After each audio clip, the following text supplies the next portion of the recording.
Čau, Edgar! Čau, Dace! Mēs šodien esam pie tevis vienībā. Saki, lūdzu, vai tu esi dzimis vienībā?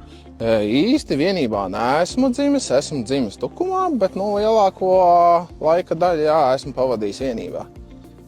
Ko tu visvairāk novērtē dzīvojot šeit vienībā? Dzīvojot šeit, pagastiņš nav liels, iedzīvotāji draudzīgi. Pagastiņš lēnām sāk iekopties, sakārtoties. Līdz ar to miers. Jauki! Un ko tu pats visvairāk novērtē dzīvojot šeit vienībā? Dzīvojot šeit vienībā, par cik neliels pagastiņš ir, cilvēki draudzīgi, visi savā starpā satiek, piedalās dažādos darbos. Un tas tev pašam arī patīk? Jā, protams. Kāds ir tavs ideālais rīts? Ideālais rīts? Noteikti no rītiem bišķi ilgāk pasnauduļot, tad pamostos, tad ir rīta kafija, un tad, protams, ir nesteidzīga pastaiga apkārt savam īpašumam, kurš ir iekopts. Līdz ar to var zvērts pavērot uz laukā, viņi ganās, paklausīt putnu čivināšanā. Brīnišķīgi. Edgar, mēs zinām, ka tu esi pirtnieks. Kas tev pamudināja izvēlēties kļūt par pirtnieku? Par pirtnieku? Pirtī jau es eju vispār, kopš es sev vispār atceros. Tā īsti sākās mans pirts gaitas, aizvien dziļāk, lielāka interese par pirts būšanu, par pirtī iešanu, par veselības uzlabošanu pirtī. Un tad radās mans ceļš palīdzēt ar pirts palīdzību arī citiem. Brīnišķīgi. Edgar, kas ir tas, kas tev liek no rītiem celties un sāk darīt savas lietas? Viennozīmīgi tās ir manas mazās meitiņas, kuras no rīta pamostoties ieskrien pie tēti istabā uzlecis. Tēti, ko mēs šodien darīsim? Brīnišķīgi. Tavs svarīgais jautājums ir ceļi. Kā tu domā, ar ko būtu jāsāk, lai šos ceļus sakārtot mūsu novadā?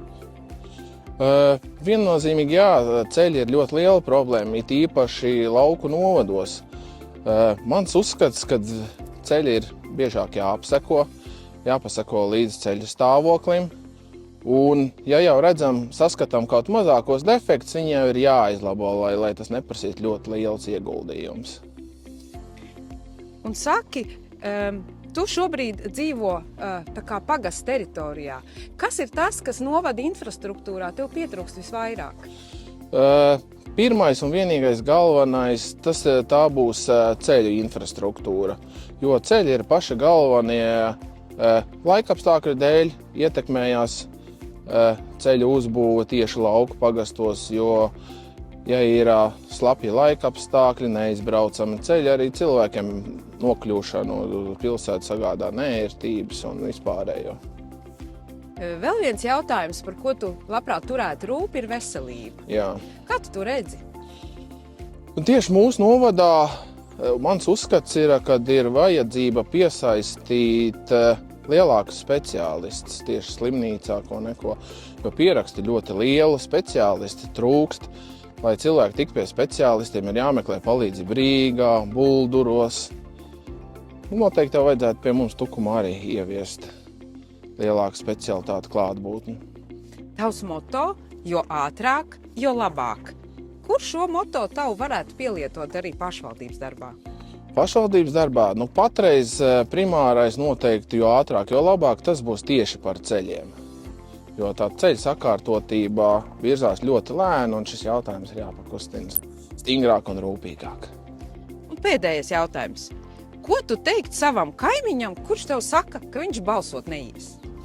Ar tādu nostāju nedrīkstētu būt. Ja tu esi Latvijas pilsonis, tas ir tavs pienākums iet un nobalsot. Un ja tu aiziesi un nobalsos kaut ar vienu savu balsi, tas var izvērst visu notikušā pozitīvā gultnē. Ko tu novēlētu visiem tukumniekiem? Visiem tukumniekiem? Lai būtu miers, lai būtu saticība, un tiekamies 7. jūnijā vēlēšanās, izdarām savu iespēju un dzīvojam pozitīvi. Paldies, Edgar! Atā!